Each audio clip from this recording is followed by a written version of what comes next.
Hello there. I am so glad that you are here tonight. Welcome to Paranormal Experienced with Kat Hobson. And, I absolutely got so drawn in. I covered my first UFO conferences as Paranormal Experienced before I was ever hosting Fate. And I'm so fortunate to have been given access to all kinds of interesting ideas and thoughts and people. And, it was I was very flattered that people thought enough of my work to bring me in, and that included all the alien kinds that I covered and things of that nature. Um, well, the ancient alien kinds, those were fun. But tonight's guest is somebody who is so different and interesting, and I'm going to need my specs for this because he's really a lot of fun. He is a producer, he's a writer, he's a director. He is really fun. He did a film about my friend Calvin Parker. So we're going to be talking about Calvin a little bit tonight, I hope. Um, he has one, Who Saw the Men in Black? And I think that the Men in Black is a fascinating story. I started reading about that years ago. And hello, Jeremy York. But I just love it. I love everything anomalous in the first place. The space program fascinates me. My stepfather worked for NASA. He had given up his com for the Apollo that burned, and I was so glad because everybody that participated in that attempted launch was damaged severely emotionally. I can't imagine being the person listening. So I'm glad that he didn't have to. But, you know, we have the wonderful side of the Apollo program. I think it's, just amazing that we did the things that we did and that we continue to try to. I would dearly love to go up, not for 9 months, though. Seriously, NASA, not 9 months. But there's so much that goes on. And one of the things that Darcy has done also is the secret space UFOs, Apollo 1 through 11. So we're going to have all kinds of fun things to talk about. But he also did crop circle realities. And one of my very first guests was Nancy Talbot years ago. And she had a devastating stroke and she wouldn't come on anymore. And I hated that she suffered like that. She was a very cool lady. But enough about everyone else. Let's bring Darcy Weir in. Hi, Darcy. Hey, how's it going, Kat? Thanks for having me tonight. Well, you know what? Thanks for being had. I'm so glad that you are here because your work is really exciting. Your experiences and the knowledge that you've gained through your work is really interesting to me. And that's one of my favorite things about doing what I do is I get to speak with people like you. I get to learn from you as well. The things that you've found in to embrace with your creativity and bring to different screens. And what made you interested in such anomalous topics? Well, I'm just a crazy X-Files guy. Yeah. I at a young age was interested in strange things. I had a weird sort of upbringing. My last name is Weir, so you just add a D to that, and you get the weird. Yeah, just growing up, I had some sort of strange experiences, and I do think that a lot of fear was part of my upbringing, and just not knowing what the universe is all about, what reality is all about, what is out there, Mm-hmm. And I think my curiosity and my fear kind of dragged me into the subject of the paranormal. Not that you have to be afraid of everything to be interested in this, but it's kind of what piqued my interest in this phenomenon. You mentioned multiple stories that I've covered in the past that have come out of the sort of UFO field, and Mhm. I've done some other stories too. Yes. But I think that's kind of why I got into this stuff, right? It naturally has to do with like edge of wonder, intrigue, and a little bit of fear, and a little bit of what if. All of that sprinkled Yeah. together makes a really nice, bite out of the conspiracy cupcake. I don't know. That's a yummy cupcake I'm too. throwing it out there, right? Yes. But seriously, that is a yummy cupcake. It's a lot of fun to experience. And I've been a ghost hunter. Oh my gosh. Well, kind of since God was a child. But it's been something that happened organically because of Hmm. experiences and a cool grandma that was new age before there was new age and all kinds of things exposing me to different ideas. And when I found out that people thought that they could communicate with spirits in a tactile, visual way, I thought that was the coolest thing ever. So, That's one story I haven't really explored as much as the other things. I would say, I've got a friend who is straight up like a ghost hunter, and he's had multiple paranormal experiences. mhm, I have not done that.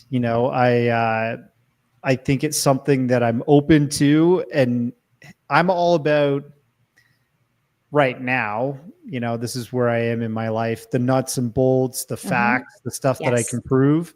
yes, If I ever did make a ghost documentary, something that was in that realm, mhm, I would just go after the facts. I'd probably be looking for EVPs and, all kinds of things that prove something is happening in that phenomenon. So, well, um, you have to have something tangible. yeah, Yes, something to indicate A, that there is a possibility that something is communicating, but B, that it's intelligent, that it's responding to situations or things that are happening in this moment. Because residual stuff, I do believe in residuals. I believe it's like the stone tape theory. That there are energy signatures everywhere. We see them, when we use infrared and things of that nature. We know that we leave them. mhm. So that's something I think is a possibility. Like a But house where murders happened or something like that, that kind of residual, like psychic energy or something. well, is just emotional energy. That would be terror, which is so strong that I feel that would definitely leave something.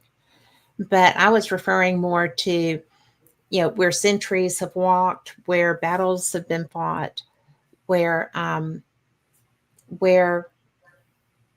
which would be trauma too, but things that are like the night watchman kind of a thing, where they've paced through here, they've gone through here, and they had a vested interest and they were taking ownership of the situation, so they felt emotionally tied to it as well as the physical.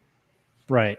And I think that something that matters would cause that more than, of course, you know, were you to be murdered and it were, I feel like there would be residual energy there also, because, oh my gosh, how did this happen? Why am I not breathing? Where, that kind of thing. Just the sheer shock. But I do like the space programs. And I do like, Calvin Parker. Did you get to interview Calvin? Darcy?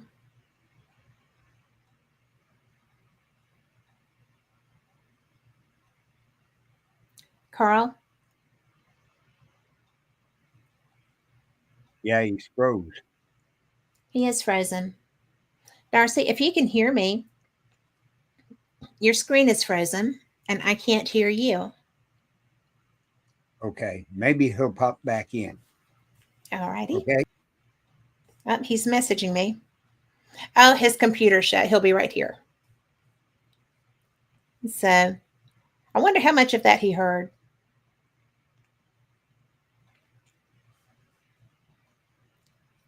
But for those listening, Darcy is a brilliant filmmaker.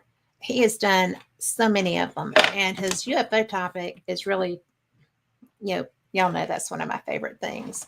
But he has done secret space UFOs. He has done crop circle realities. He has done Who Saw the Men in Black. Oh, Graham Parker is who I was thinking of with that. So I'll have that name for him. But Transmedium, Fast Movers, and UFOs. So I'm interested. Well, there you are. Hello. My gosh, we got a ghost in the machine there. Luckily, I've got a pretty fast computer. I just had to reboot, but I'm going to shut down a bunch of stuff here so that does not happen again. Sorry about that, Kat. Well, that is perfectly all right. I'm just glad you're back. What was the last thing you heard me say?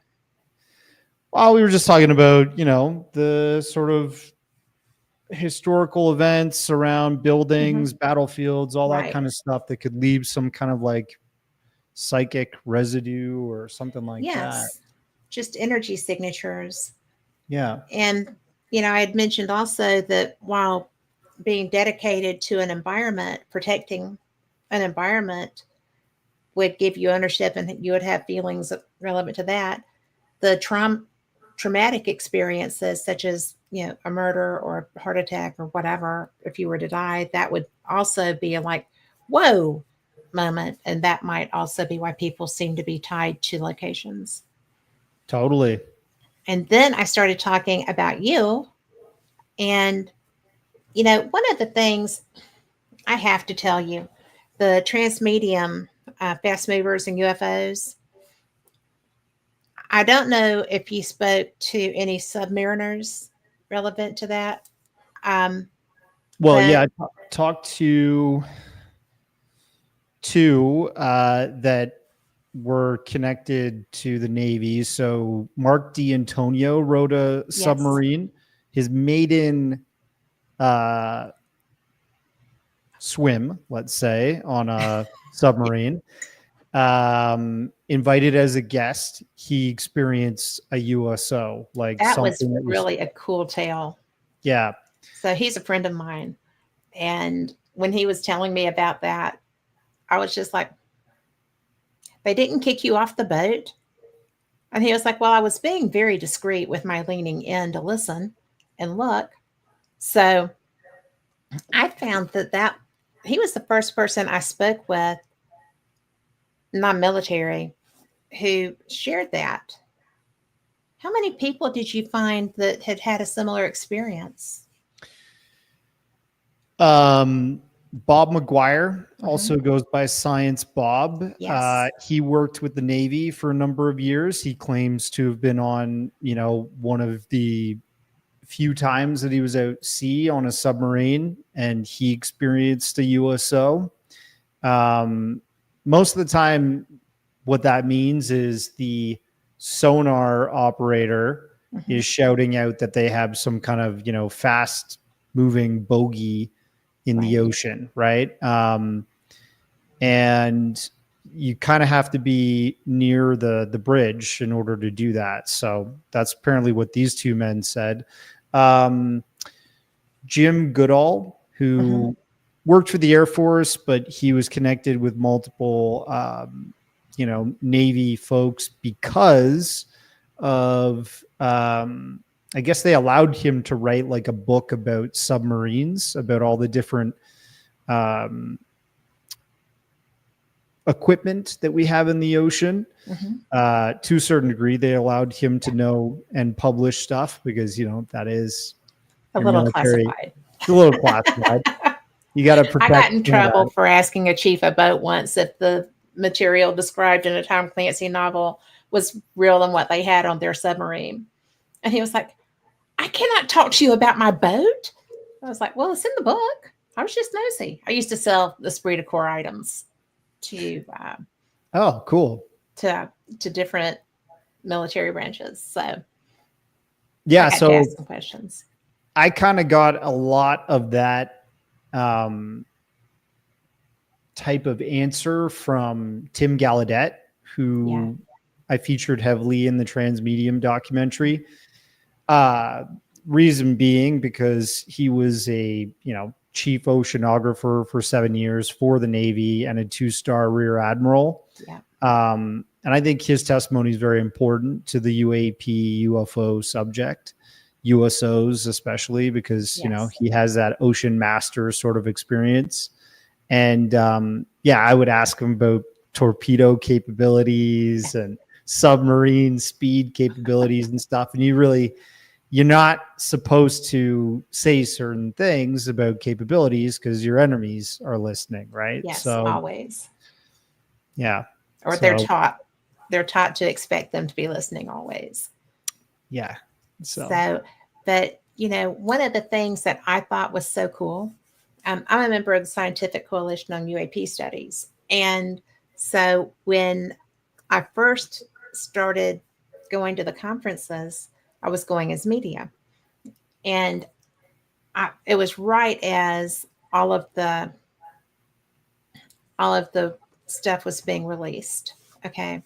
The TikToks, but I had talked to somebody with the Roosevelt group who, before the Nimitz group, they were on the Atlantic side and had a similar experience. And so then when I heard about the Nimitz group, I met Kevin Day at UFO Congress the year that his book came out.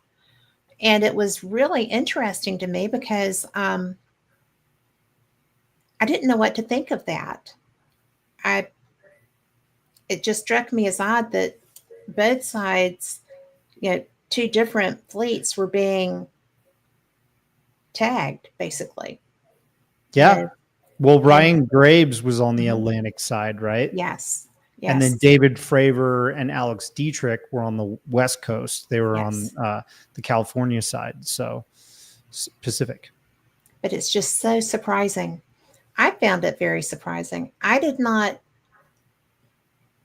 was leaving a conference and was going to be in the air all day the day that the congressional hearing story broke. And I'm like, I cannot be on a plane all day. Oh my gosh. This is too much happening. And all of the experts in this field were sitting there in California and I was leaving. What the hey? That was bad timing. Don't want to miss that. No. And so I could not get my stuff changed. So I had to go home, but I was on the phone in different airports trying to get some understanding of what was actually being said. My favorite was when they asked, Nancy Mace asked, do we have biologics? Well, yes, we do. She was like, are they human biologics? Don't ask a question you don't know the answer to, right? Because when they said, no, they are not human biologics, her face was priceless.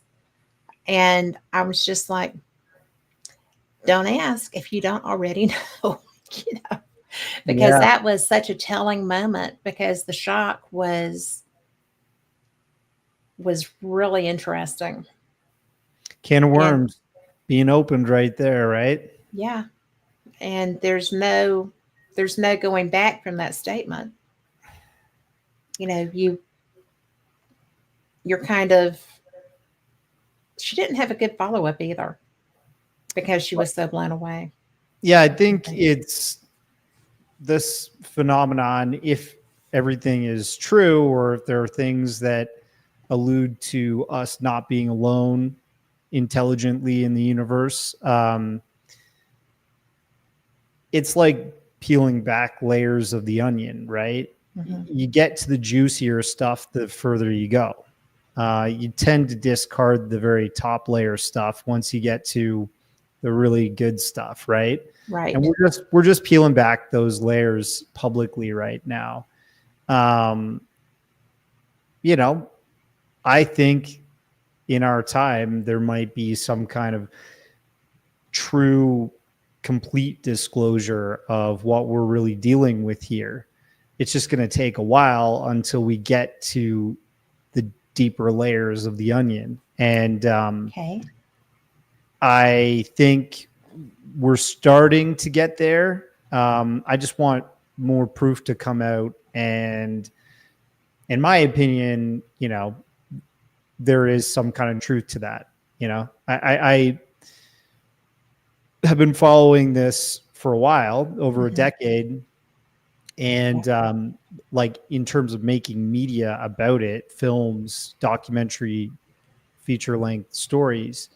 And I'm convinced there's truth to bits of all of it, right? The many different layers that come with it, whether that's abduction or crop circles you mentioned before, or the phenomenon existing in our solar system, right? Like secrets of space travel and stuff like that, that involve UAP or UFOs that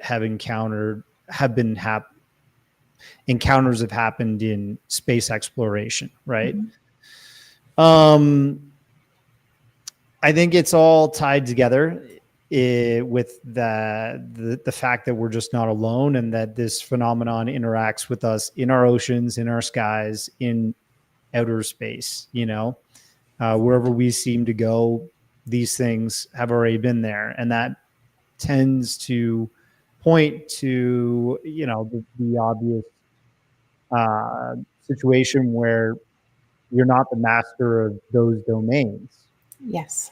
And something else is watching you. I really want to know what is. There's so many different theories out there of exactly what this is that's watching us, or interacting with us. And I take experiencers' stories seriously. As you mentioned, recently I worked with Philip Mantle on a docu-series called Pascagoula 73, which people actually can just type that title into YouTube and you can watch the whole series on there through YouTube Movies for free, or Tubi TV if they don't want to use YouTube. But I was always interested in the abduction phenomenon, and I think that there's very true realities to people being taken and examined and possibly tampered with and put back. We do it to animals all across the planet. Why wouldn't we be exempt from that type of treatment if there is a higher form of life or intelligence out there that wants to see what we're all about? You know, that's a very valid point, because we do that. We do that to anything that we deem worthy of study. And, you know, there's I think there's other research studies that have gone into it. John Mack has really looked into it. There was the FREE study conducted by Dr. Edgar Mitchell, the former Apollo 14 astronaut. When he got back, he started up multiple different mainstream scientific research institutes. The Noetics Institute is one, into the study of consciousness and psychic phenomenon and the human mind.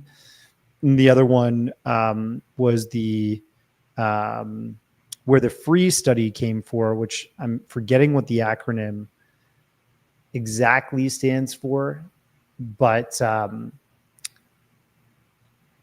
it was a study based around all of the anomalous encounters or close encounters of the third kind, abductions that people have reported from around the world. Yes. And they had over 3,000 subjects included in that study. So this is not just Betty Barney Hill and Travis Walton. This tends to cover a wide gamut of experiences. Even they include in that near-death experiences where people report meeting entities, and it all seems to sort of coalesce to some degree. Yes, because you brought Raymond Moody in with that, the life after death. Right. Author. Yeah. So I'm open to all of it being part of our reality. And I love to explore these stories. Well, I do want to touch base with you. We'll come back to all of this because there's so much, and you've done so much work covering all of these topics. I'm interested because I didn't know that you had been interested in crop circles. And to me, I don't think that they're all human made. I do think that the potential for a lot of them to be is definitely there. Yeah. Because people love to hoax you. I mean, they just do. I mean, oh yeah.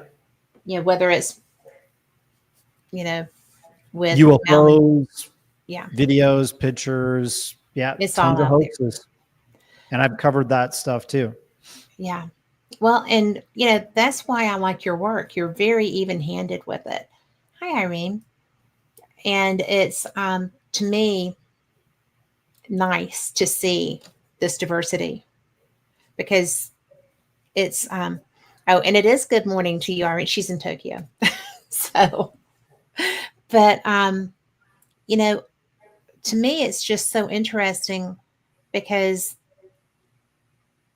you have covered such a broad spectrum of events, of experience, of outlooks. Something I had not really considered was your work, the underground, because, but that is very valid. We've explored so little of our planet, to be frank. I mean, I feel like we've not even really, started to touch the surface, but that's kind of a lame thing to go with. But when did you discover that all of this stuff, you're so into it, you're so interested, and you're pretty young? I mean, yeah, I wish I was younger. I look quite young. Yeah. But, it's funny that you mentioned the underground because that was the very first story that I unpacked into a feature length film. That story about Phil Schneider and underground bases, it became a fascination because of like an ex-girlfriend who basically said, "Hey, have you ever heard of this guy, Phil Schneider?" And she was into this stuff, right? She was also a skeptic, hardcore skeptic of a lot of the people. She just liked the stories. And I didn't know about Phil Schneider. And so I kind of went down that rabbit hole.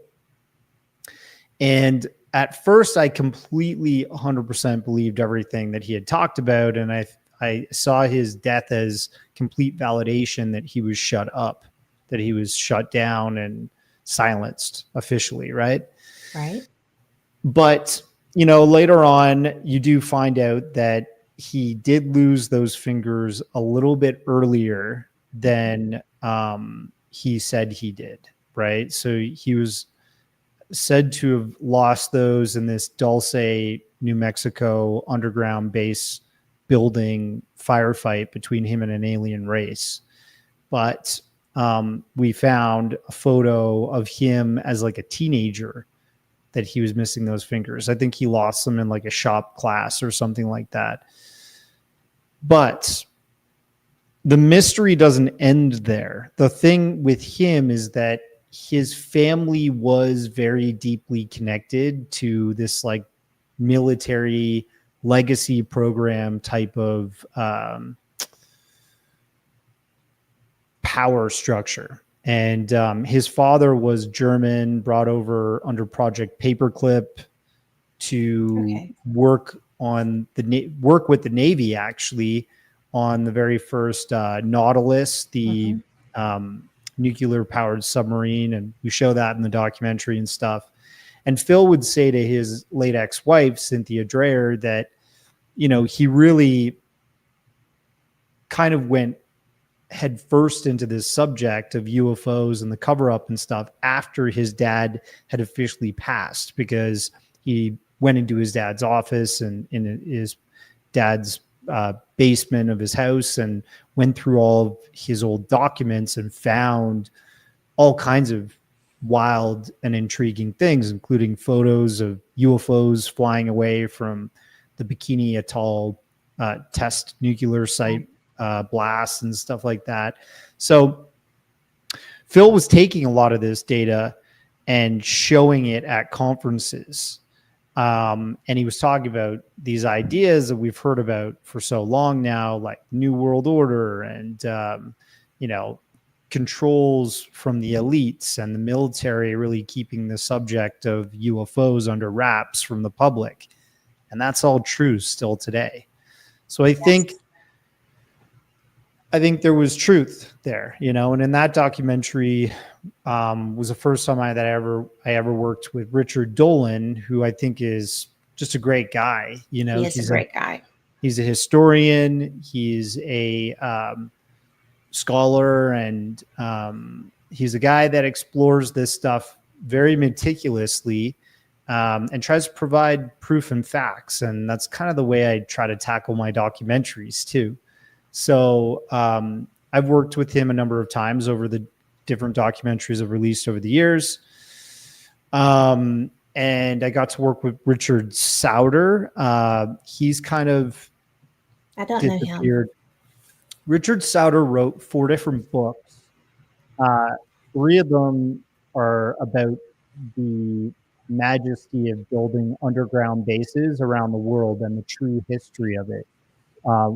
One of them actually is called Hidden in Plain Sight. And I think that I do know that book. That's another book title by Ross Coulthart. So people can kind of get that a bit mixed up. But he did underground bases. He did one called like the Kundalini Experience. So he was a pretty, open guy. But this guy was getting schematics and, old documents from government repositories and proving, here's the track record of them trying to do this and build this. And, since World War II. And the Germans were actually very good at building underground fortifications and structures. We know that they were using that type of technology or that type of building method to conceal weaponry and building the early V2 rocket program under Werner von Braun's tutelage. And, they under Project Alos, which Annie Jacobs uncovered the history of that, where American soldiers and their allies were going over to infiltrate these old bases in the German areas, occupied areas. This is where they literally had slaves working underground and using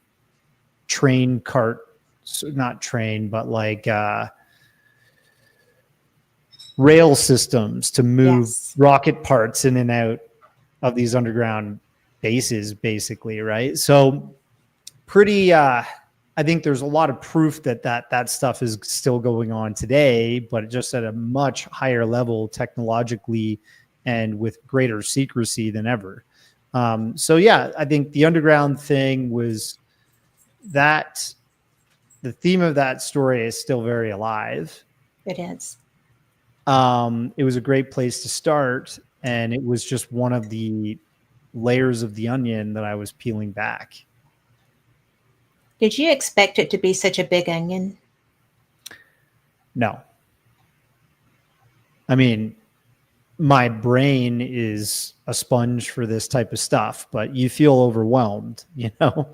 There's a lot. There's a lot of stuff to try and like wrap your head around. And some people, you know, we were talking before we went live, some people come to this subject because they know there's kernels of truth to these multiple facets or layers of secrecy within this community, the conspiracy truth, let's say.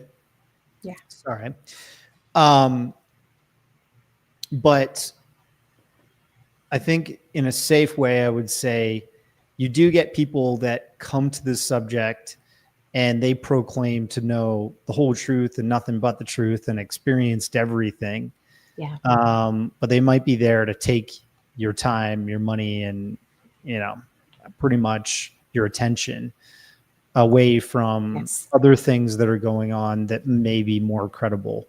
So I'm wary of that as well. You know, like I said, when I first got into this, and the very first incarnation of the underground was from 2012. That's over 12 years ago. That's 13 years ago now. I was a true believer of everything, you know. I didn't really have that skeptic hat on. Yeah. And I'm putting it on more and more so these days. And I try to talk about that because I don't want people to get completely taken advantage of, right? And it's so easy because as you found, I know you run into this, the people that are the most willing to talk, the people that have the most evidence, the people that have the most background are not always your best choice to listen to.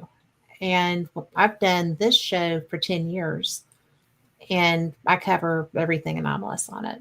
You know, if it's different, it's paranormal, not just ghosts and goblins. But, you know, it just amazes me how easy it is for somebody to be selling you a bill of goods.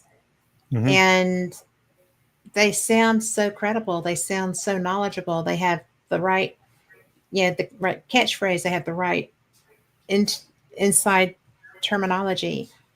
And I learned really quickly, as anybody that does this with strange topics would, that trust but verify, and then verify a few more times, because I don't trust very easily.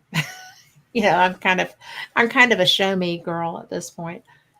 But yeah, and look, like it's hard to walk that line of trying to be carefully skeptic and not seeming like a total debunker. I mean, I've been put on blast multiple times the past 2 years for being vocal about my opinion on certain subjects that I'm worried are a serious hoax that people are going to get taken in by, just like other hoaxes have in the past.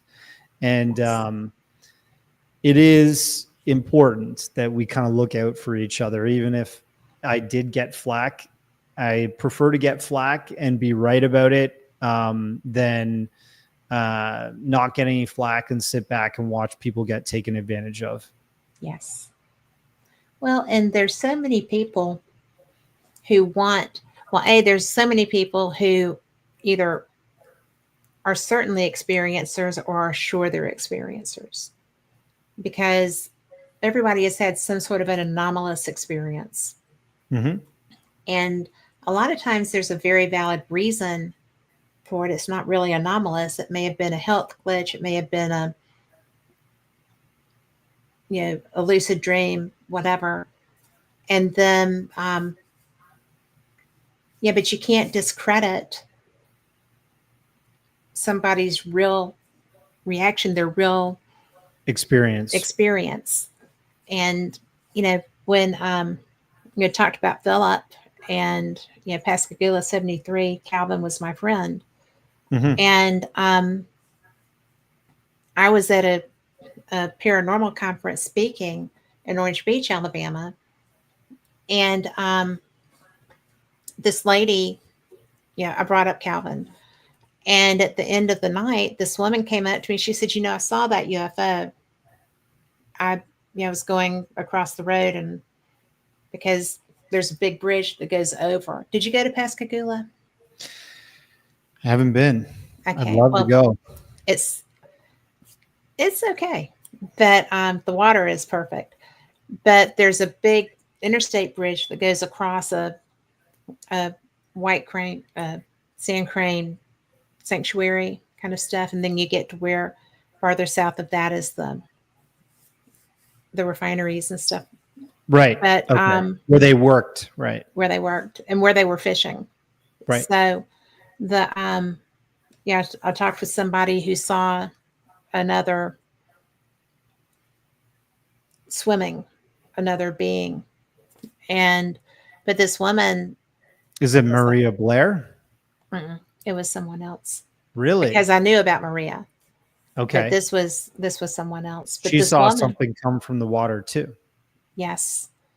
But this woman, she was like, well, yeah, we saw the blue over there. We were going across the bridge. Mm-hmm. And we had no idea until after it was over, till they saw it, the reporting, whatever. And she said, but they were telling the truth. And I said, well, I didn't doubt Calvin. I didn't know Charlie, but I didn't doubt Calvin. Because Calvin had a hard time sharing that. No, I know that. That for was many years he was quiet. But I'm happy that eventually he found the courage to just face that story and come out about it, because it's different from most abduction cases. Just the fact there wasn't really missing time. They were fully lucid, both men, Charlie and Calvin. They witnessed entities that were a little bit different from what's been reported. Yeah. And I like, there's, if you listen to Charlie Hickson and Calvin Parker's recollection of it. Mm-hmm. Well, I heard the tape. I heard the tape, the police tape. Yeah, I have it in the documentary. We cleaned it up, enhanced it, subtitled it, that type of thing, just to make it as best quality as we could, because it was pretty bad. Well, the one I heard was the scratchy one. Yeah. So, yeah. Most people hear the scratchy one, so we removed the scratch, pretty much. But you could tell these men went through something, and I think with that case, the interpretation, when you listen to what they went through, it leaves it open to the idea of the sort of extra tempestre model, which Michael P. Masters has posed. I don't know if you've ever spoken to him. I have. I've interviewed him a couple of times. Great guy. He is. I like the way he thinks about this. And then you're talking about like future terrestrials. Maybe the lady was some kind of human 3.0, genetically modified and cyborgish creature or something that if they looked at us now, we would be like a relic from the past, worthy of study. If we got to capture a Neanderthal in 2025, you bet your ass people would be, be under a microscope. It would be poked and prodded, right? Yes, without a doubt. So I mean, it's an interesting case. Very interesting. Some people might say, "Oh, I think they were ET, and those were like androids." I think it's possible for both. We'll never Either really way. know.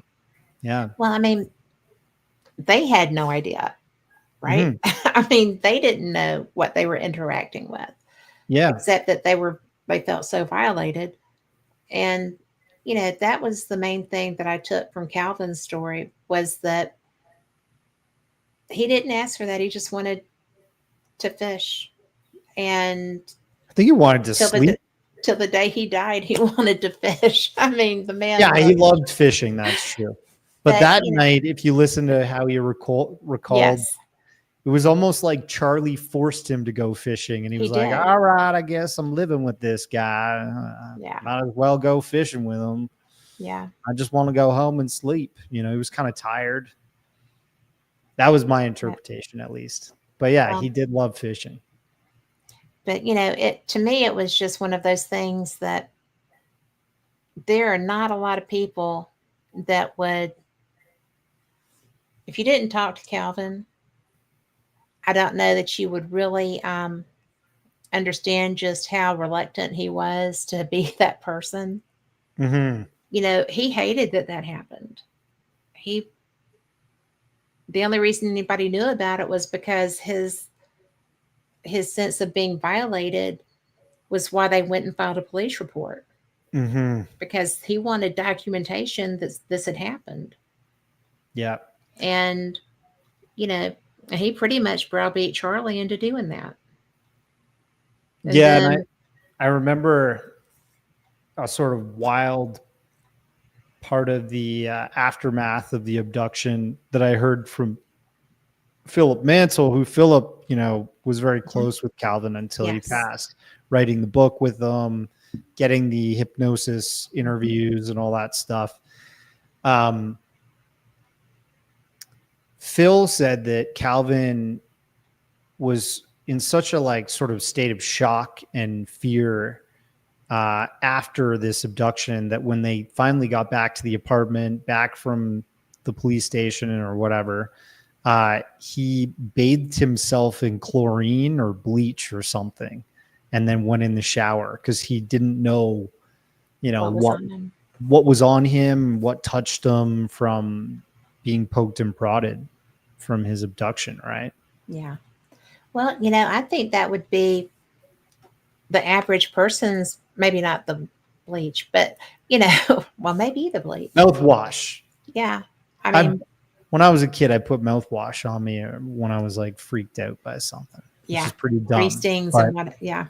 But your brain is not working when you're panicking, right? So No. And bleach is a little bit far, though. He was freaked out. Yeah. The bleach, I would not recommend. Out. Yeah. But, to me, it's just other abductees that I've spoken with did not have quite. That's not true. They have had extreme reactions in large part. What is because you've covered so many different experiences, so many different sightings, but with people who have interaction with other beings, what is the general, do they seem to have a universal response? Are they all just wigged out? Are they comfortable? Do you find people that are comfortable with that interaction? Well, I mean, I've heard so many different versions. Yeah. I mean, if you talk to Barbara Lamb, she was I was at a conference where she said that a lizard man manifested in her living room of her home or something. Yeah. Naked. And she was holding his hand. I was like, wow, that's a wild one for me. Yeah. And that would blow my mind. Yeah. And then I was talking to John Ramirez at Lorianne Fenton's UFO con in San Francisco not too far back now, this year in April. And he said he punched a lizard man that was in his bedroom. Not many people have said they've assaulted a lizard man. And then, you've got Betty and Barney Hill. Mm-hmm. They were apprehended. They were completely frantic the whole experience. They had missing time. Mm-hmm. You've got Travis Walton, also very frantic, physically disturbed and mentally disturbed by the encounter. It really ranges, right? So I don't know. I mean, I think then there's people that talk about meeting light beings and stuff like that, or Mm-hmm. dark shadow entities. And myself, I've actually had a really weird experience where I saw like a shadowy figure looking down on me while I was lying in my bed at a younger age. That really freaked me out. I And I can was see like that. Yeah. keeping my legs up, kind of like in a fight or flight reaction when I opened my eyes to this, sort of encounter. So it ranges, right? I can only speak from my experience that like fear is a common reported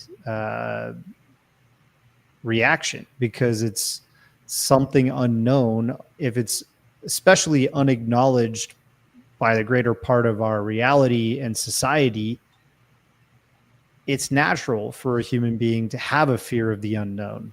So, yeah. Well, it definitely is. And how old were you when you had that experience? I was 20, probably like 24, I think.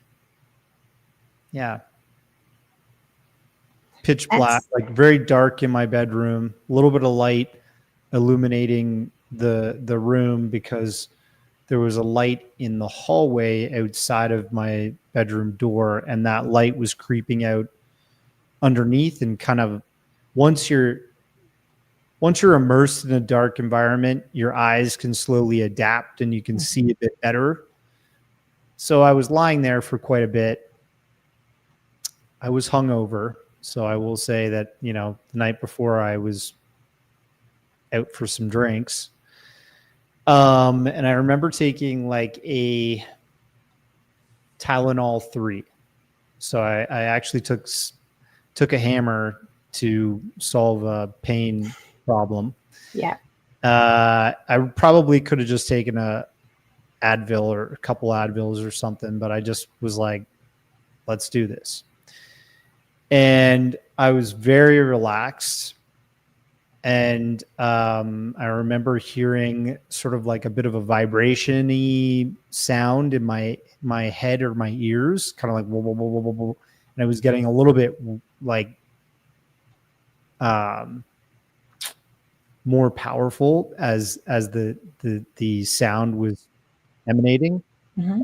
I opened my eyes and this thing was there. And it just looked like a silhouette of like a kind of a naked human being with a bald head, and kind of like maybe 2 feet away from me, looking down on me. And I just was completely frightened immediately. Oh, of course you were. Yeah. That's horrible. Yeah. I mean, there's no easy way to say that. That's horrible. Yeah. So that I don't know what that was, but the weird thing is it was not there. I kind of kicked my feet up to where it was, and screamed out a bit. were you in your own home? Yeah. It probably would have been funny to see me doing that. And then, kind of turned on a light, looked around, nothing was there. And I was like, I'm losing my mind. But it still seemed like a very real thing. I was conscious the whole time. Yeah. So, that's what, when I talk to people who are having experiences that, I don't really do residential investigations anymore because people are weird now. But it's Dangerous. People are it is dangerous. dangerous. Yeah, I'm not. I mean, I'm not going alone. Period. But when people used to call and they're like, "Well, I have this happening and I have that happening," and there's there's that's not an unusual visual on the paranormal side of things. But it's just so interesting that that happens to people, and people have the same reaction that you did. They strike out, they try to protect themselves, even though it's not a physical being, but you don't really recognize that. I think that's what happens with people with abduction experiences too. You know, the terror takes over, the fight or flight takes over. And I think that's why so many people report being frozen, Mm-hmm. being immobilized. Yeah, I'm friends with Randall Nickerson, and I've spoken to him a bit about his experiences, and there is a lot of resentment and anger in some of the encounters he's had where he felt like fighting, because he Mm-hmm. didn't want this to happen again, Yeah, which I think is perfectly normal, right? I do too. I mean, to my knowledge, I've not had an abduction, but I've had weird situations that made me go, that just doesn't seem quite right. And I don't want to either. I mean, I am a sky watcher. I have dogs. Well, my hammock broke, so but I'm in gravity chairs. I'm watching the sky. I enjoy that, Mm-hmm. and I'm much more comfortable with my dogs with me once it gets past a certain time of night. They got your back. They do have my back. So, I only have two dogs now, but one of them's great big. So it Awesome. just is. We usually have four dogs because we home rescues, Oh, and cool. so Foster. no, we adopt them, Oh, okay. and so usually four, and we have two now. But and they're very good dogs. So, but the interesting part is that because I do watch and I see craft, and I was so excited once because I thought that I had seen Starlink, right? Oh, And because I had not been able to see, because I always watch for the space station and stuff like that. And mm-hmm. I saw like two tin cans that were illuminated from inside that were traveling together. Well, I live by an air refueling wing, but I've seen them, and that wasn't what it was. It was too big, and so I was like, wow. But Mark D'Antonio, when we were at the UFO Congress, a man had come up and shown him a similar sighting that he had filmed, and Mm-hmm. Mark told him that it was Starlink. So that's why when I saw that, I was so excited because I hadn't seen Starlink yet. And so I ran inside and I told my husband, I just saw Starlink. Oh my gosh, it's so cool. There were two of them. They were attached. They were going. And so when I saw Mark again, I was like, I finally saw that. And he was like, no, that's not Starlink. I said, but you told that man. He was like, I don't remember that. So he was doing a night sky tour while we were there. And so I finally did see Starlink. I was like, there's like 27 of those things. I only saw two. I feel shortchanged. And he was like, you did not see Starlink. And so I was just like, okay. So I don't know what it was, but apparently I know what it wasn't. Yeah. So, but like I helped design the unit coin for that air refueling wing. I've seen them in action, Oh, and cool. I know that wasn't what it was. So it was just like curious. It's Yeah. very curious. Especially Because when they- Mark is such a flip flopper.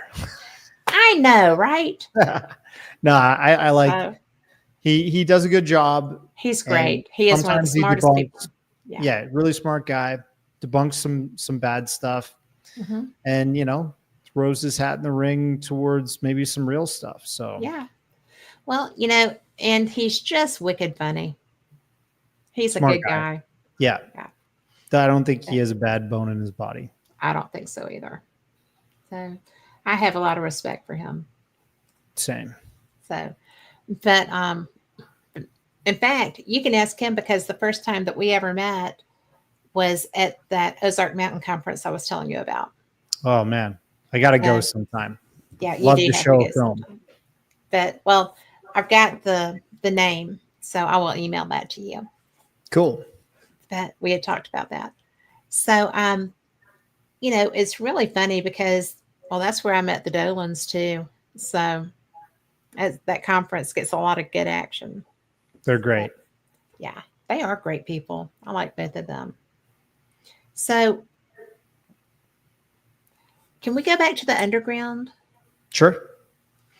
When you were talking, because we all watch the shows, we see the hidden Nazi workstations. You talked about the rail systems and all the other stuff. I am fascinated by this underground work because I live in an area where there's mining and other stuff. That's hard to do. That's very difficult to do. You're in the Carolinas? No, I'm in Alabama. Oh, Alabama. Oh, okay. All right. I hear that's where all the anti-grav stuff's been Yes. researched and secretly tested, right? Yeah. Well, all kinds of stuff. Rocket City. Rocket City. But you should come to one of the conferences. SCU? I really want to go to SCU. A friend, Chrissy Newton, was telling me about how she's gone a couple of years, and she's friends with the people that organize it. I've spoken in passing, I think, once with Robert Powell. Oh, he's brilliant. Yeah. Yeah, I'd love to go. Well, I'll tell you, they're all great. And I've gotten to hear, I just became a member. So I'm very excited about that. But I covered its media for several years, and Rich Hoffman is somebody I've interviewed several times. And I got Philip's book, and I'm going to put a shout out there. That is a fantastic, if you want to learn the science side of some of these topics, Mm-hmm. he's brilliant, and the book's worth the read for sure. You can grab him on Amazon, and it's sitting over there, so I can't give you the title to it right now, but I will post that on my Facebook, and y'all can go look at it. But why did you get so fascinated with the actual nuts and bolts? And you covered worldwide UFO mysteries. I'm going to have to put specs on, so ta-da. Okay. But you've got so much. Yeah, who saw the Men in Black, transmedium, fast movers, UFOs? We talked about that. Dark Alliance. Now, Mhm. can we talk about that? Sure. Tell me about that. Why did you decide to go there? I mean, I don't think a lot of people wanted me to go there just based off of the reactions I've had. Because it is documenting the building of a myth and a hoax within the UFO community, right? Right. And people that are very invested in that myth or hoax, they're offended by the idea that it's not real. So it's a hard one, right? And not everybody wants somebody to come smash their dream or fantasy. I don't feel like I was doing that. I felt like I was, being tender and caring about presenting that story. I'm just asking the questions and getting the answers from the people that were on the ground floor of building it. Mhm. Jay Widener, Leon Isaac Kennedy, Jordan Sather, you know, multiple testimonies from the people that are public, like Corey Good, David Wilcock, and so on and so forth. You know, Kerry Cassidy even let me license some old archival footage where they first interviewed Pete Peterson, which was one of David Wilcock's more prominent whistleblowers or insiders, as he called them. You know, you kind of find out after looking back and really identifying who these people were, they were wrapped up in the intrigue and the excitement of the conspiracy and the secrecy from this community. And they were just presenting something entertaining and fantastical because people really want answers to what's going on, right? Right. And when people want that, when they have that demand or that hunger for the truth, they tend to go and eat or absorb some information that may not be the best quality. And I guess that's why I made it. You know, I wanted to present the idea that we have to be careful what we get involved with in terms of researching this stuff, right? Well, because there's so many researchers, we talked a little bit before. There's so many people that present things as fact that there's no background for. There's very limited numbers of collaborators. And, you know, if you have a program that's been in place forever and a day and you only have 2 people talking about it, then skepticism is your friend. And, you know, it's not just that. There's a lot of things that are wide open to question. And I think that it's actually very, very important that you made that. I appreciate that. That you brought this forward. So, how much flack did you get? I'm still getting it. I'm sure you'll get a few comments on this video. It's the way it goes. Life. I get a little bit harassed, let's say. Well, that's ridiculous. That's okay. Yeah, I know, but still. Well, you know, I mean, for Jiminy's sake, I've got Al back here. You know, I play with this stuff, but I do believe in a large portion, based on experience and people I've spoken with, that there is stuff happening. You know, but my alien just happens to wear a ghost hat right now because I love the hat. But, you know, in fact, Mark D'Antonio told me I should lose the alien. I'm like, I love my alien. Yeah, people love the alien. No? Yeah. Well, I mean, it's not making a mockery. It's just because my husband started me. I had a blue alien. And he died. So, yeah. So now we have Al. But, you know, I've always had one. I love it. But because he was like, well, that's irreverent. I said, it's an alien. So it's having fun with it. Well, you know, if you can't have fun, you shouldn't be doing it. Exactly. I think we have to have a lighthearted approach to some of this stuff, right? Because you can lose your mind. This is such an intense topic that you really can. And, you know, when you have people who have been abducted, you mentioned Betty and Barney. And I heard the tapes of Barney's regression. And that was hideous. That was hideous. And the fear level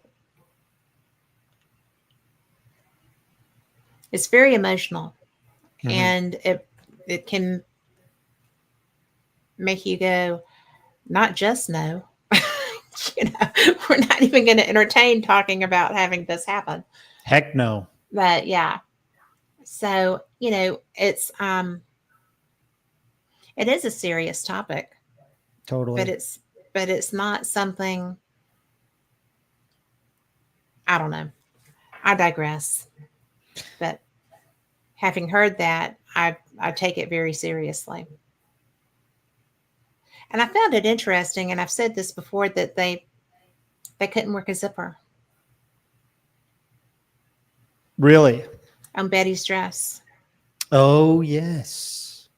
Yes. So they could fly all over the universe and pick people up and take them, but they couldn't work a zipper. Yeah. Different levels of intelligence Yeah. or dexterity. Maybe it's something they're just not familiar with. Well, I've never heard anybody say that they were clothed. I mean, I did hear like Calvin felt like they were in a spacesuit.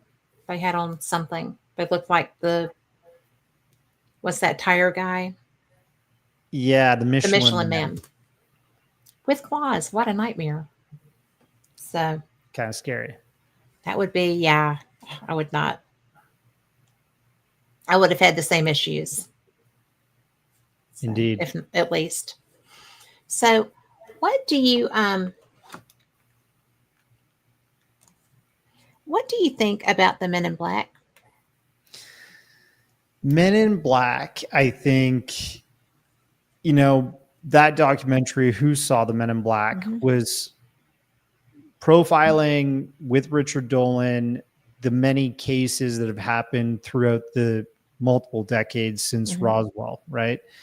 And the same decade that Roswell happened, you have Harold, what's his name, in Seattle, just off the coast there in the Pacific.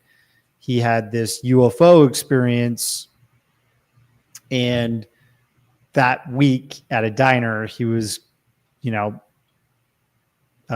confronted by a man wearing all black that said, we know you had this experience, and he hadn't reported this to anybody.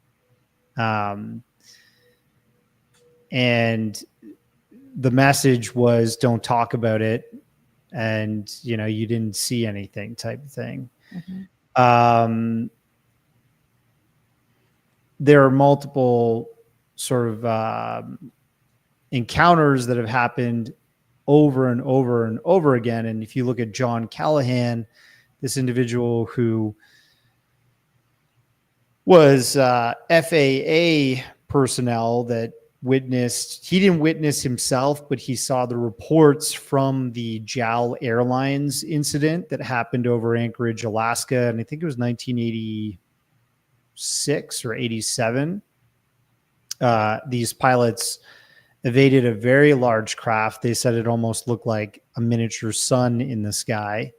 And that emitted two smaller UFO objects that shot light into their flight cabin. And I can only imagine being somebody on that flight with the evasive maneuvers. They were going through the sky, like doing massive circles to evade. This was all reported, sent to the FAA. Then John Callahan gets involved with his team and so on and so forth. And within that same week that happened, he and others were called into a meeting by the CIA. And the CIA agents that were there, or CIA personnel, confiscated all the documents except John kept his and released it through the Disclosure Project. Gave his testimony about it too. Thanks to him for doing that. But definitely, all the other documentation was confiscated, right? And they were told, you're never to speak about this again. I think the Men in Black is a real phenomenon. Sometimes it's reported as being, men in regular clothes, men in black suits, bald heads, black fedoras, like all kinds of sort of creepy looking. Yeah, the waxy skin and stuff. Did you read any of Graham Parker's work on that topic? I didn't, and I know Nick, the British individual, Nick Pope. Nick, no, not Nick Pope. Nick Redfern.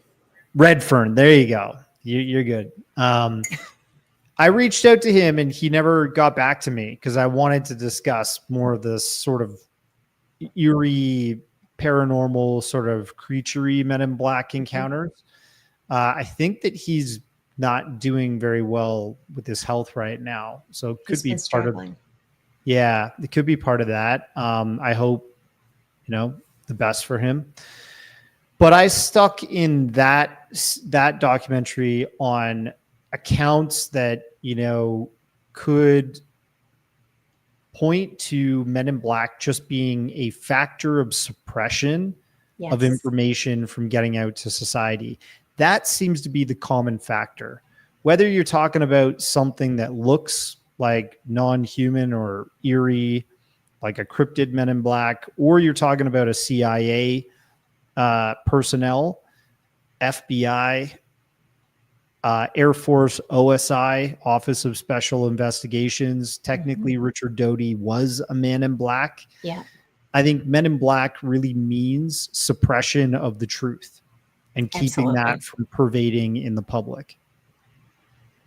Well, I know someone who responded to a case who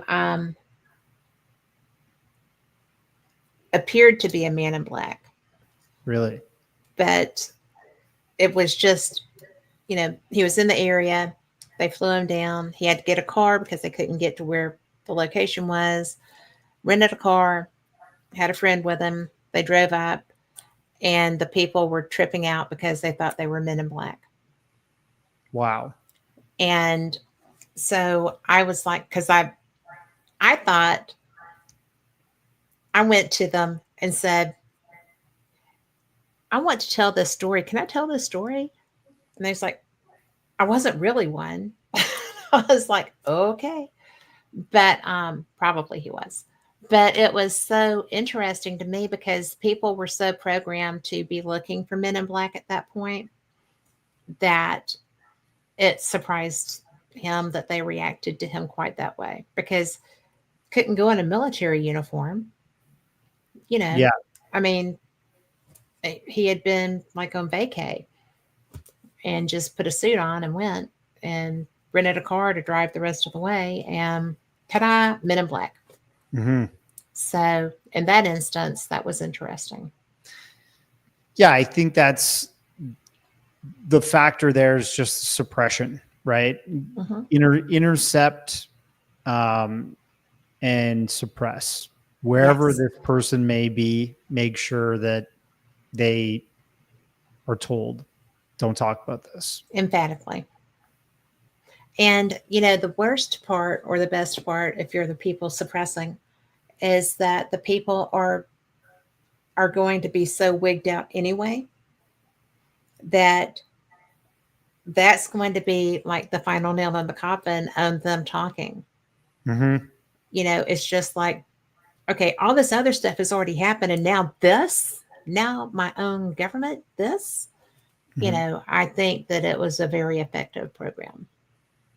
It still is, if it's out there. How long have you been doing these documentaries? Since 2012. Is it easier to get people to talk to you about it now, or is it harder? I think it's easier now. Yeah. There's a bit of the who are you sort of factor when you're reaching out to these people. I think people know who I am now. Mm-hmm. Many people have seen my work. So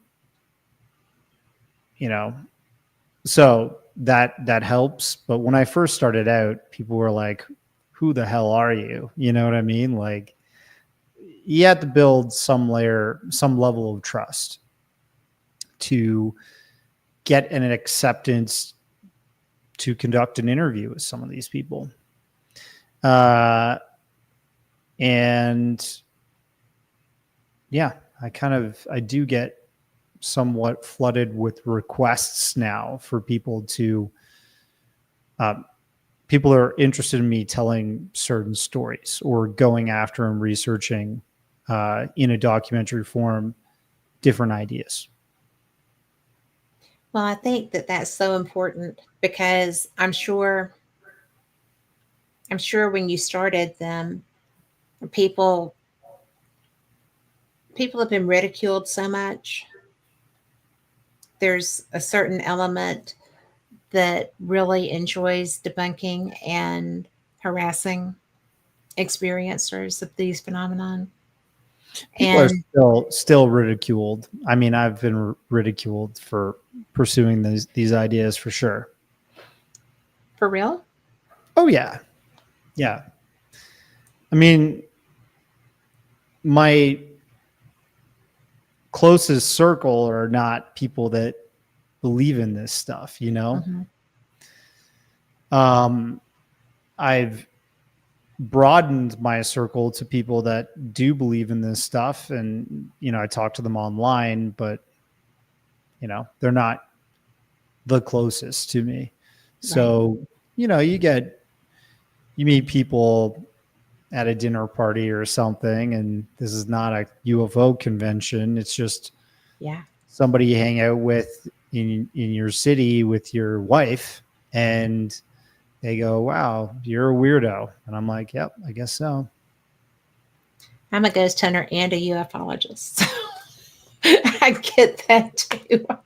Yeah. The ghost hunter now is, believe it or not, much more acceptable. But when I talk about UFOs, I get people that want to go with me to look for them. And I'm just kind of like, what are you going to do if you find one?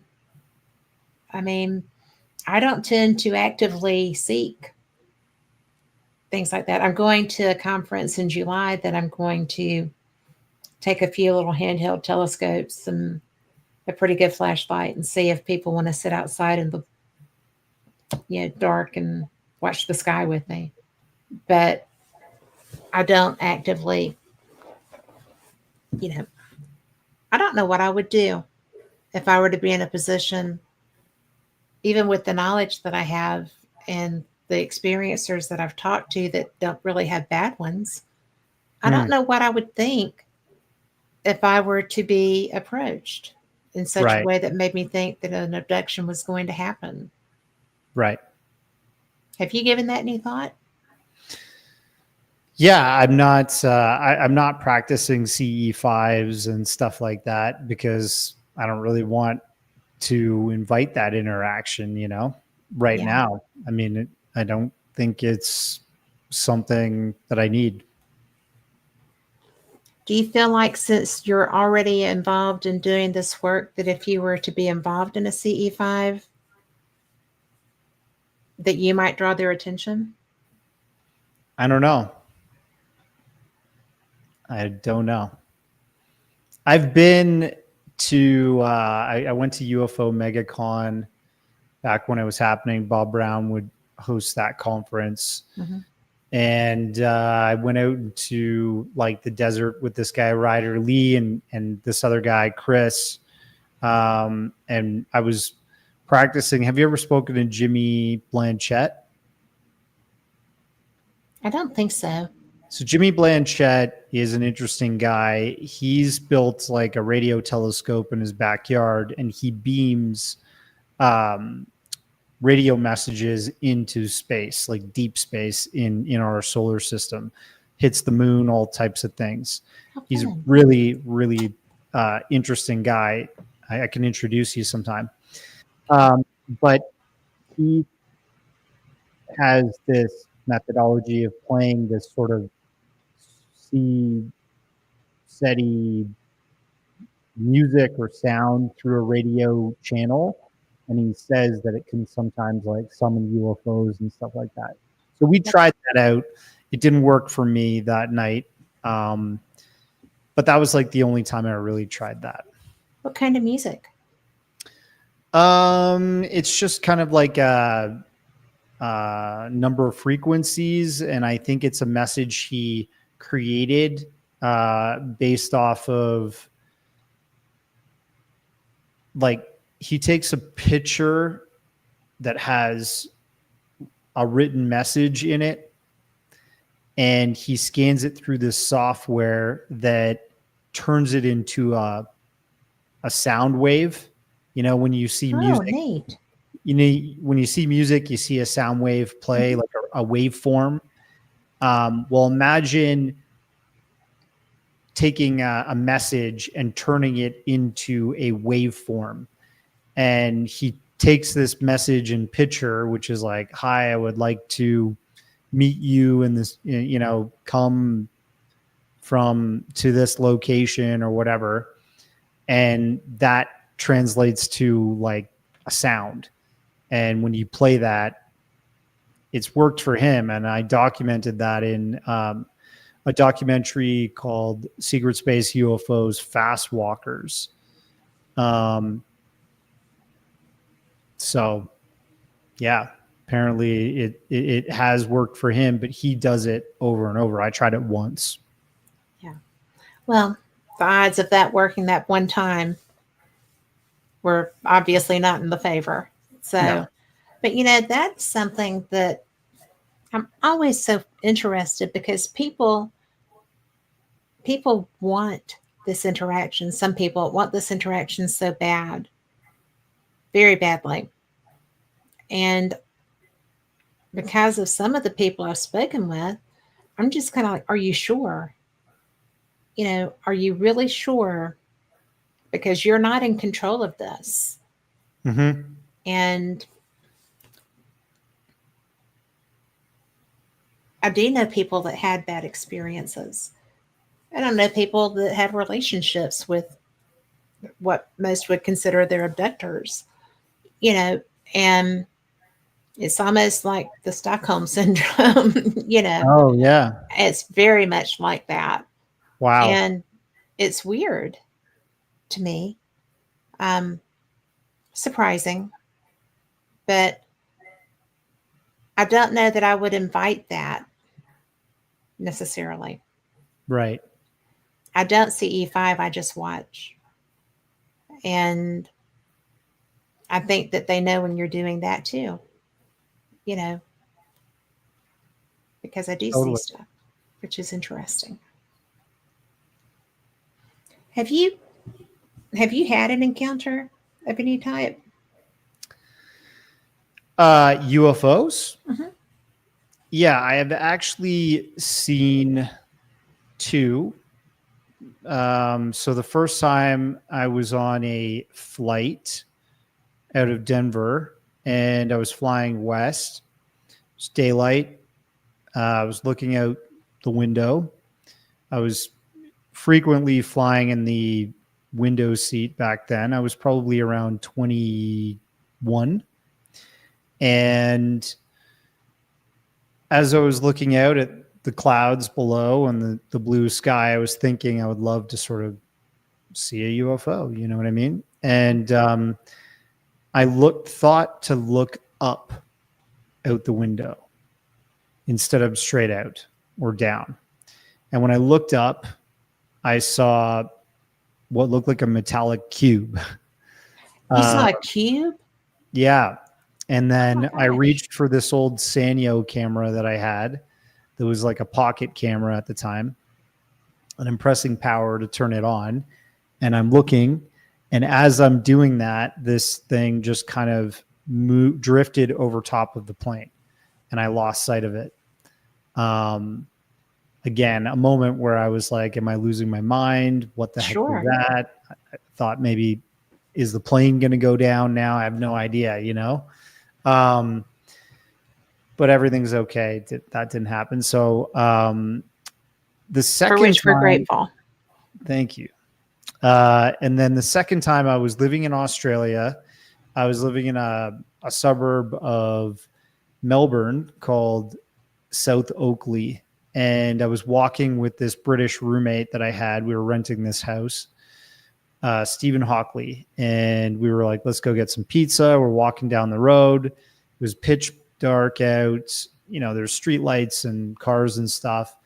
And we're talking, and I saw this kind of like light that was a solid sort of orb start from my periphery over top of my head and then quickly shoot past the horizon, but did kind of like a zigzag as it went there. Whoa. And this was like within probably seconds, right? So, and the difference being, you know, at this time I had witnessed probably a burning up meteor, which we will call a shooting star, that you can actually see the light emanate brighter as it shoots because it's burning literally. And sometimes that explosion or fire is brighter at one moment. This was just a solid light. So it wasn't like leaving a streak in the air or brightening up and then dimming and disappearing. It was just a solid light that, you know, went over the horizon from Was above just our in head. transit.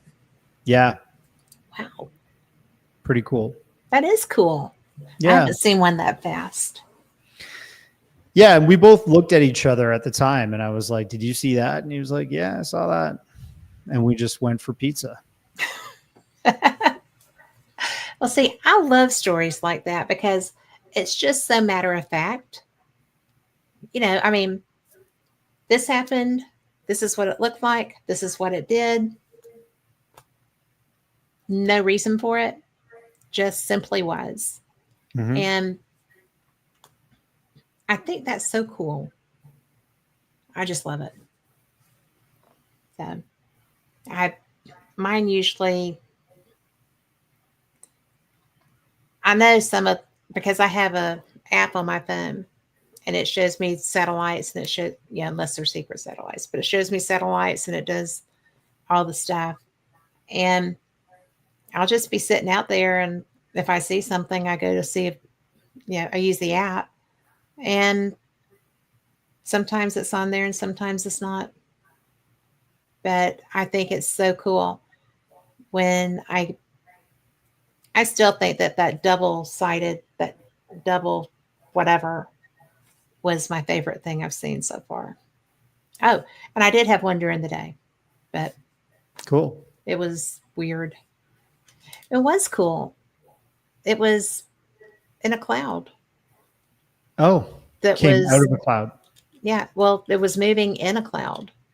Like, and I was on the phone with my daughter, and it was a weird colored cloud, right? And it was really low. And I was just kind of taken aback, and I was like, do not hang up. You know, don't hang up the phone, no matter what.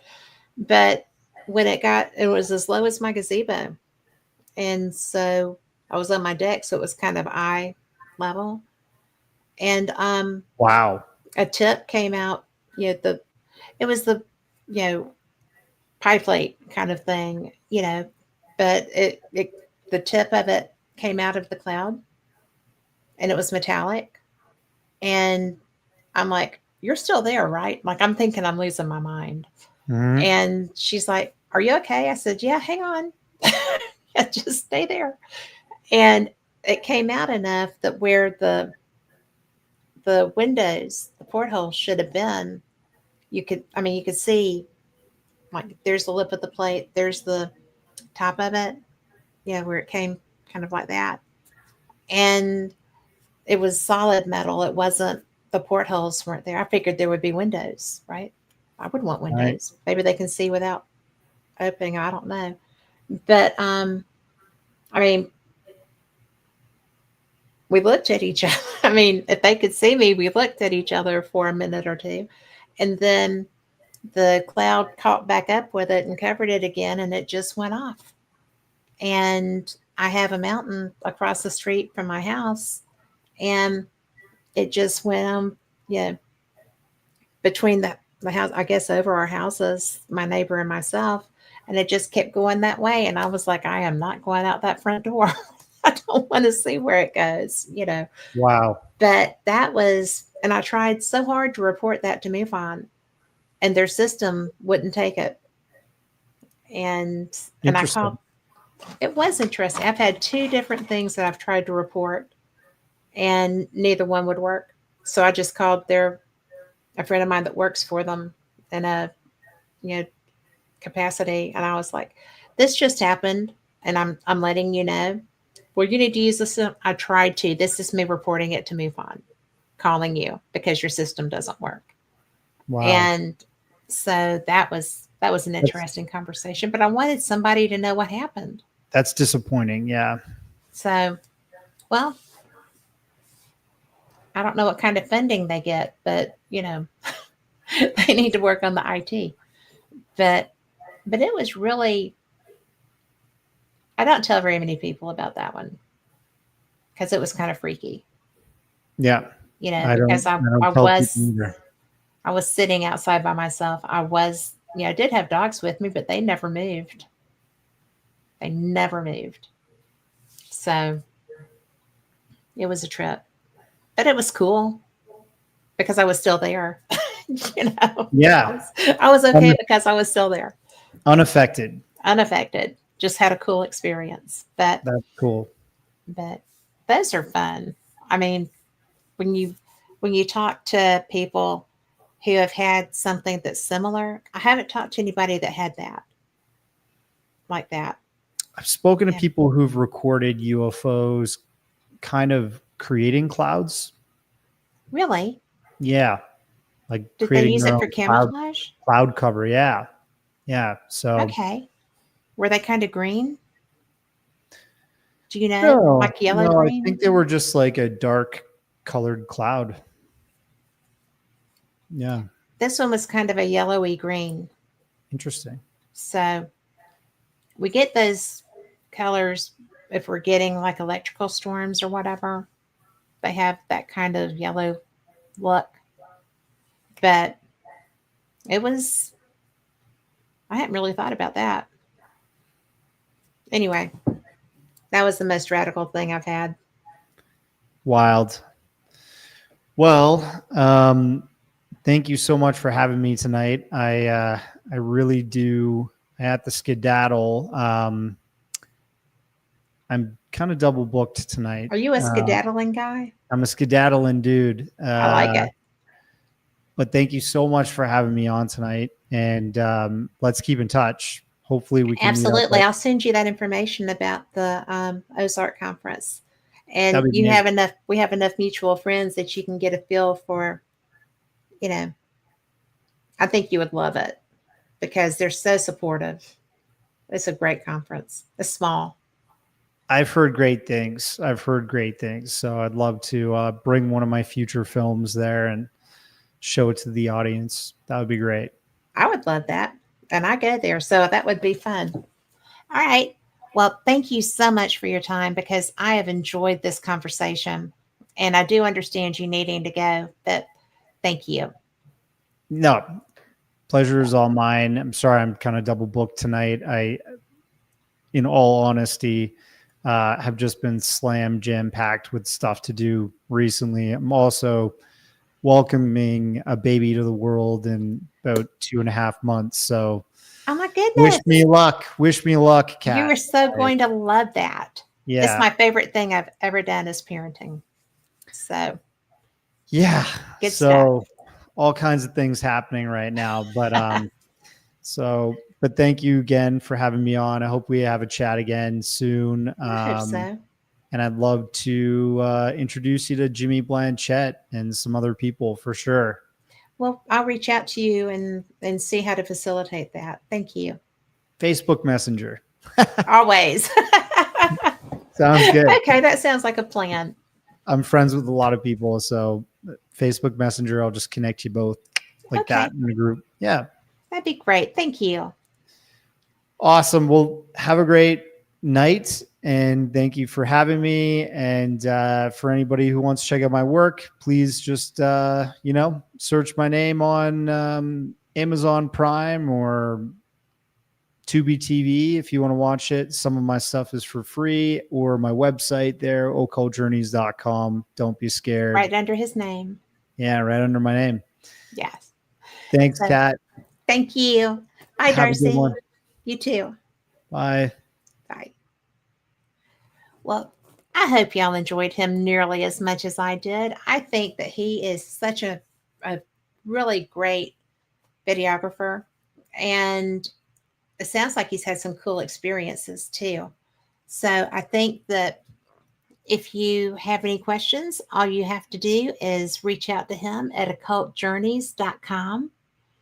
And I'm so lucky because you know what?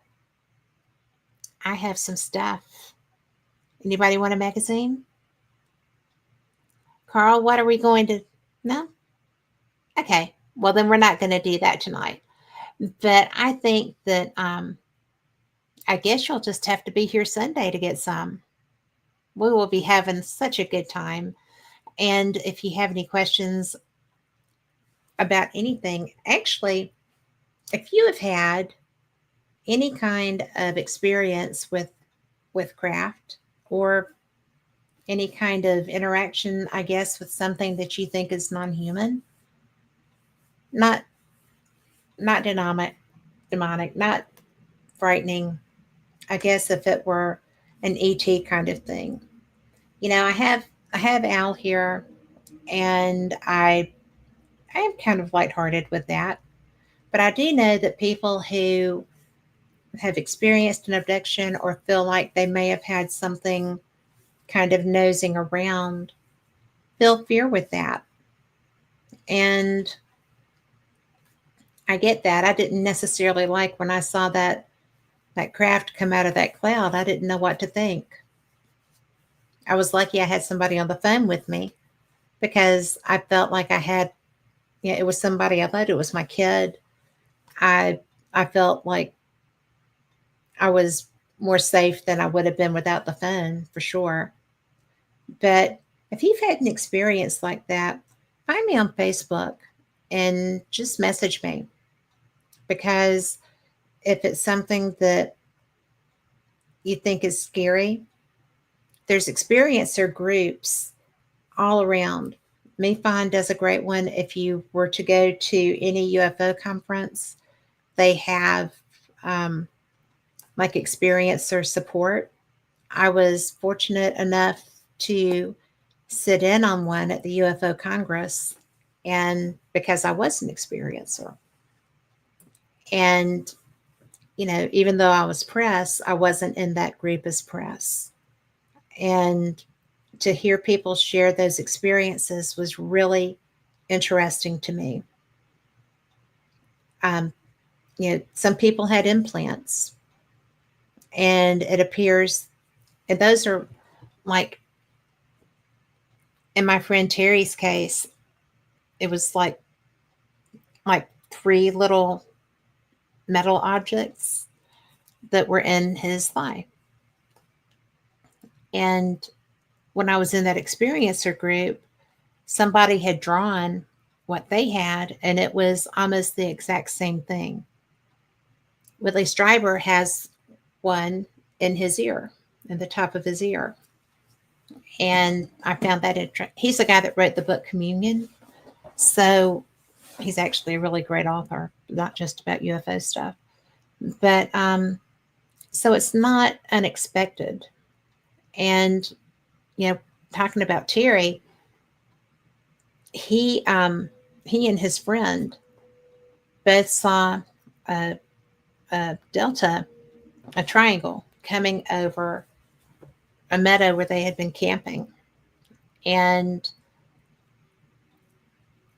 the next morning, Terry didn't remember anything, but when he went to open the window on the tent, his buddy started just wigging out because his experience had been so horrific, and he remembered it, and he did not have any kind of filter that protected him from those memories. And so he was tripping. And it was really bad. So some people have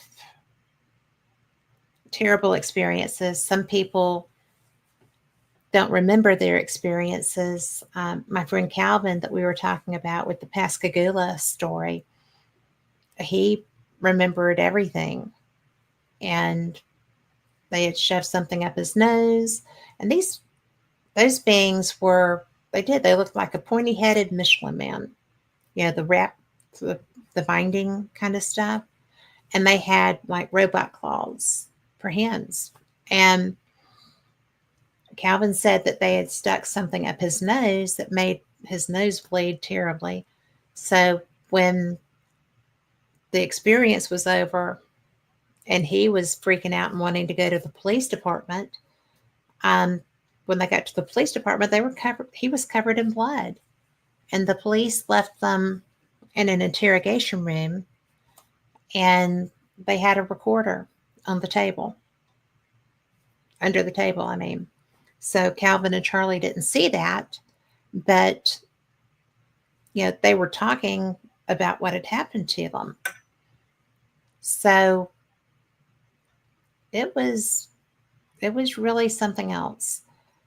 That was an experience that, like with Terry and his friend, they had completely separate experiences, but at the same time. And Terry's memory wipe worked. His friends didn't. Calvin and Charlie had the exact same experience at the same time with no memory wipe. I guess because Calvin was combative. I don't know why that didn't happen. Maybe they didn't care. Maybe they didn't care if people knew. I don't know. But a lot of times, the memory wipe is a real thing. I just find that fascinating. So, anyway, what do y'all think? It's kind of scary, but never boring, right? I do think that it's going to be fun. However, as I mentioned during the show, I'm going to be doing I'm not doing CE5. It's just a watch. I'm not calling anything to us because I'm not interested in calling anything to us. But they're out there. You can see them if they're out there.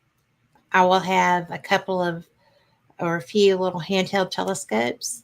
I will show you the Sky Guide app that I use to spot satellites and stuff, so I know if something is supposed to be there. And I'll just show you how to watch and see what's above you. We're going to be in Gettysburg. It's a Gettysburg Battlefield Bash, and it's generally pretty quiet. We'll probably be behind the hotel, and I'm not going to do something like that actually on the battlefield. I don't think that's respectful of the sanctity of the battlefield. But it's a lot of fun. And if you're not already planning to go, you should. It's really probably one of the best paranormal conferences there are. It's one of the best fundraisers. They do Wounded Warriors of Pennsylvania, and they support kids with cancer. And they have bought so many cars already that they use to help the kids get back and forth to their doctor's appointments and treatment appointments. And it's just beautiful. It really is. It's right in the middle of beautiful country. And there's a covered bridge trail.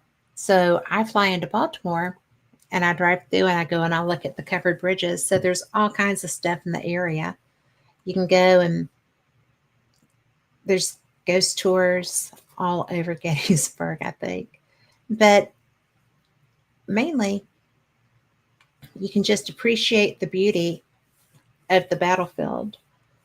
And you can just kind of,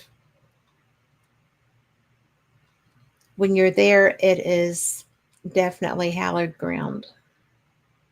It was literally family against family, brother against brother. You can feel that there. If you haven't been to Gettysburg, it's a brilliant place. It's the whole city, the whole area. It was all the battlefield. The first time I ever drove in, I was coming from um, Reagan National Airport, and usually I shield really well, and I didn't realize I was so close. I hadn't really stopped to do that, and I looked down, coming in. You're coming into the battlefield, and over here is a little drive you can go around, and over here were just woods and some houses, and over here was, I thought it was a reenactment. It was not a reenactment. So that was weird. But they were in gray. So I guess it was a Southern group. I hadn't really thought about that, but they were in light colors. So there's that. But I would really suggest getting it. If you haven't been to Gettysburg, it is so worth the trip. It's beautiful. It's haunted. It's interesting. You can learn so much, and you can stay in a lot of haunted places from what I understand. I always stay at the host hotel for that event, and it's a lot of fun. There's a lot of people that you will know, you'll recognize. Um, there's a lot of people that support this, and you'll get to hear lectures, you'll get to meet and greet and have fun. There's always karaoke at night. I promise not to sing. I promise not to sing.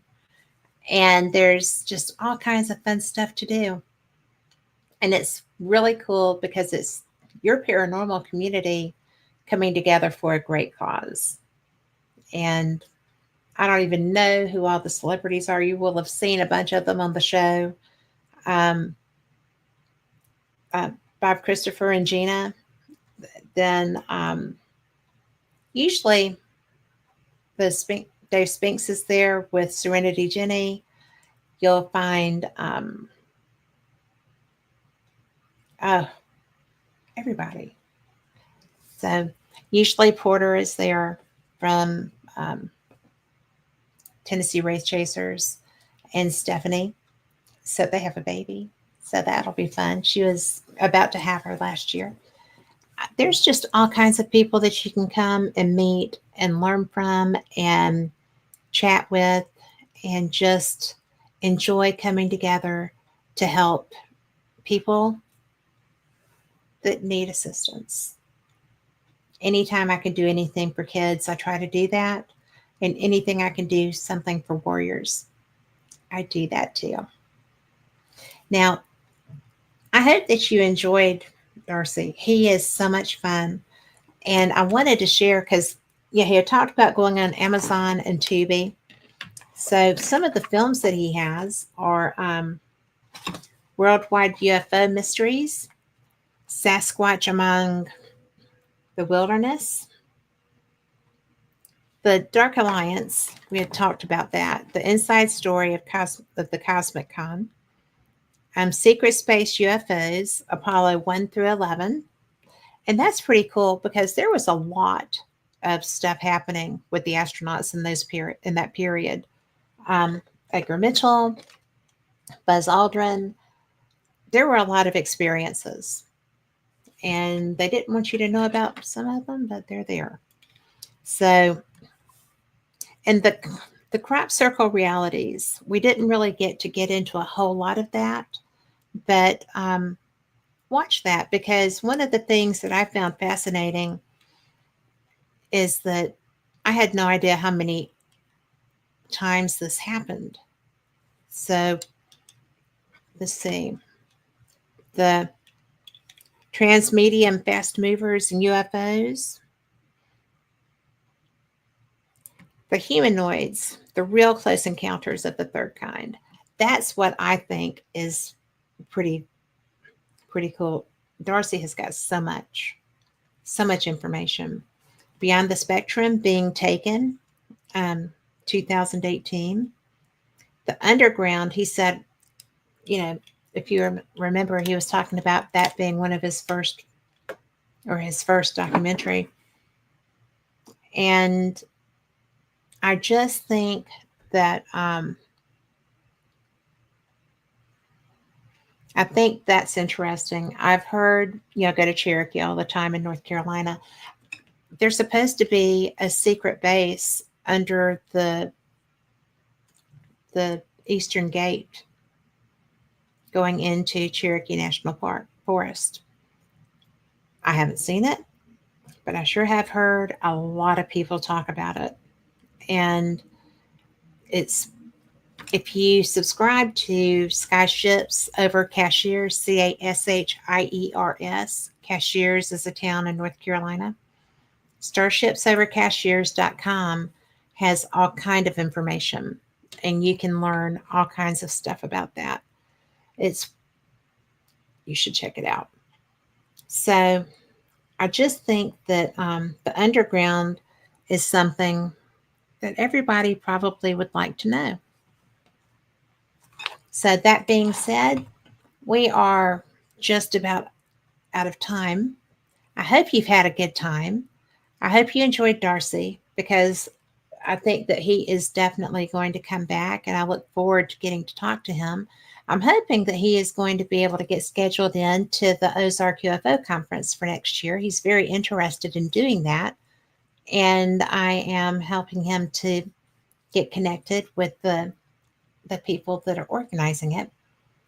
But I